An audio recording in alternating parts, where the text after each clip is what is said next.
എണീച്ചേ. എന്തെന്നോ? നകുലേട്ടൻ ഒന്ന് എണീക്ക്, എനിക്കൊരു കാര്യം പറയാനുണ്ട്. എന്തെന്നാ നിന്റെ പ്രശ്നം? നകുലേട്ടൻ ഒന്ന് എണീക്കുന്നുണ്ടോ?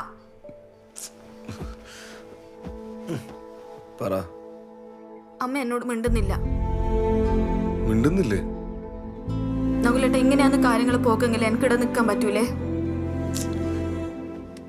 അതല്ല, എനിക്കത് തോന്നാന്ന്. കുഞ്ഞുങ്ങളുണ്ടാവത്തേന് ദേശം അല്ലെങ്കിൽ എപ്പോഴും കെട്ടിക്കൊണ്ടുവന്ന പെണ്ണിനോട് എന്നെ തീർക്കല്.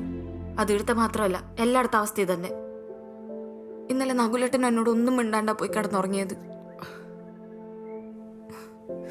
നിങ്ങളെപ്പോലെ എനിക്കും ആഗ്രഹം ഉണ്ടാവില്ല ഒരു കുഞ്ഞിനെ കണ്ണൂന്ന്. എടി, ഞാൻ അങ്ങനെയൊന്നും ഉദ്ദേശിച്ചല്ല. ഞാൻ കുറെ ആലോചിച്ചു നകുലേട്ടാ.